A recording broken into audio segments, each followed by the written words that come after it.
ଏଥର ରଜରେ ମିଳିବ ସୁଭଦ୍ରା ଟଙ୍କା ଡବଲ କିସ୍ତି 10,000। ମହିଳାମାନଙ୍କ ପାଇଁ ଆସିଲା ବଡ଼ ଖୁସି ଖବର।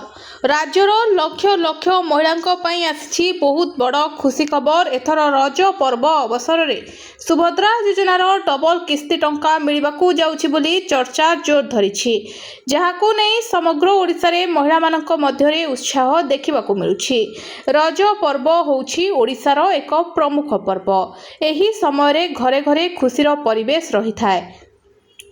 ନୂଆ ପୋଷାକ କିଣାଯାଏ, ପିଠାପଣା ହୁଏ ଏବଂ ସମସ୍ତେ ପର୍ବର ମଜା ନେଇଥାନ୍ତି। ଏଭଳି ସମୟରେ ସୁଭଦ୍ରା ଯୋଜନା ଟଙ୍କା ମହିଳାମାନଙ୍କ ପାଇଁ ବଡ଼ ସହାୟତା ହୋଇପାରିବ। ସୂଚନା ଅନୁସାରେ ଯେଉଁ ମହିଳାମାନେ ସୁଭଦ୍ରା ଯୋଜନାରେ ଯୋଗ୍ୟ ବିବେଚିତ ହେଉଛନ୍ତି ଏବଂ ଯାହାଙ୍କର ବ୍ୟାଙ୍କ ଖାତା ସଠିକ୍ ଭାବରେ ଆଧାର ସହିତ ଲିଙ୍କ ହୋଇଛି, ସେମାନଙ୍କ ଖାତାକୁ ଟଙ୍କା ଜମା ହୋଇପାରେ। ରଜ ପୂର୍ବରୁ ଏହି ଟଙ୍କା ଆସିଲେ ମହିଳାମାନେ ପର୍ବ ପାଳନ ପାଇଁ ବଡ଼ ସହାୟତା ପାଇବେ।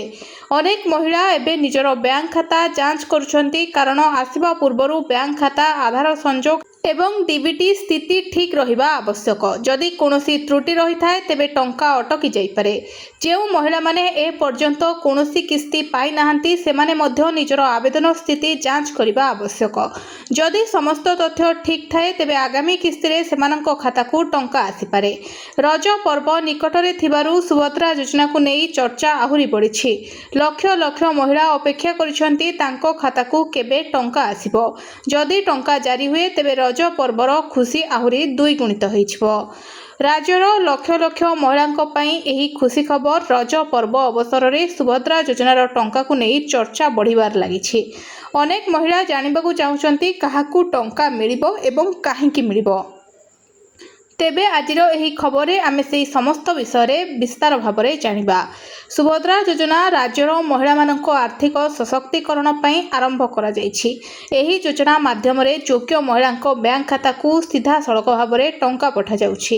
ଏହି ଟଙ୍କା ମହିଳାମାନଙ୍କୁ ନିଜର ଛୋଟ ଛୋଟ ଆବଶ୍ୟକତା ପୂରଣ କରିବାର ସହାୟତା କରୁଛି। ପ୍ରଥମେ ଏହି ସମସ୍ତ ମହିଳାଙ୍କୁ ଟଙ୍କା ମିଳିବ ଯେଉଁମାନଙ୍କର ଆବେଦନ ସଫଳ ଭାବରେ ଅନୁମୋଦିତ ହୋଇଛି, ଯେଉଁମାନଙ୍କର ନାମ ଯୋଗ୍ୟ ତାଲିକାରେ ରହିଛି ଏବଂ ଯେଉଁମାନଙ୍କର ସମସ୍ତ ତଥ୍ୟ ଯାଞ୍ଚ ହୋଇସାରିଛି। ସେମାନେ ଏହି ସହାୟତା ରାଶି ପାଇବାକୁ ଯୋଗ୍ୟ ହେବେ। ଏହା ସହିତ ଯେଉଁ ମହିଳାମାନଙ୍କର ବ୍ୟାଙ୍କ ଖାତା ଆଧାର ସହ ଲିଙ୍କ ହୋଇଛି ଏବଂ ଡିବିଟି ଅର୍ଥାତ୍ ଡାଇରେକ୍ଟ ବେନିଫିଟ୍ ଟ୍ରାନ୍ସଫର ସକ୍ରିୟ ରହିଛି, ସେମାନଙ୍କ ଖାତାକୁ ଟଙ୍କା ସିଧାସଳଖ ପଠାଯିବ। ରଜ ପର୍ବ ଓଡ଼ିଶାର ଏକ ବଡ଼ ପର୍ବ। ଏହି ସମୟରେ ପରିବାରର ଖର୍ଚ୍ଚ ବଢ଼ିଯାଏ। ନୂଆ ପୋଷାକ କିଣିବା, ପିଠାପଣା ପ୍ରସ୍ତୁତ କରିବା ଏବଂ ପର୍ବ ପାଳନ ପାଇଁ ଅତିରିକ୍ତ ଅର୍ଥର ଆବଶ୍ୟକତା ପଡ଼େ। ସେଥିପାଇଁ ସରକାର ମହିଳାମାନଙ୍କୁ ଆର୍ଥିକ ଭାବେ ସହାୟତା କରିବାକୁ ଏହି ଯୋଜନା ଚଳାଉଛନ୍ତି। ଏହି ଟଙ୍କା ମହିଳାମାନଙ୍କ ସ୍ୱାବଲମ୍ବନ ବଢ଼ାଇବା ସହିତ ସେମାନଙ୍କୁ ନିଜ ଆବଶ୍ୟକତା ପାଇଁ ଅନ୍ୟ ଉପରେ ନିର୍ଭରଶୀଳ ନ ହେବାରେ ସହାୟତା କରିଥାଏ। ଯଦି କୌଣସି ମହିଳାଙ୍କ ବ୍ୟାଙ୍କ ଖାତାରେ ତ୍ରୁଟି ରହିଛି, ଆଧାର ଲିଙ୍କ ହୋଇନାହିଁ କିମ୍ବା ଡିବିଟି ସକ୍ରିୟ ନାହିଁ, ତେବେ ଟଙ୍କା ଅଟକି ଯାଇପାରେ।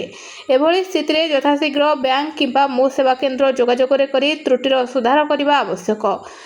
ଦର୍ଶକ ବନ୍ଧୁ, ସୁଭଦ୍ରା ଯୋଜନାର ଟଙ୍କା ମହିଳାମାନଙ୍କ ପାଇଁ ଏକ ବଡ଼ ସହାୟତା। ରଜ ପର୍ବ ପୂର୍ବରୁ ଏହି ଟଙ୍କା ଆସିଲେ ଅନେକ ପରିବାର ଉପକୃତ ହେବେ ଏବଂ ପର୍ବର ଆନନ୍ଦ ଆହୁରି ବଢ଼ିଯିବ।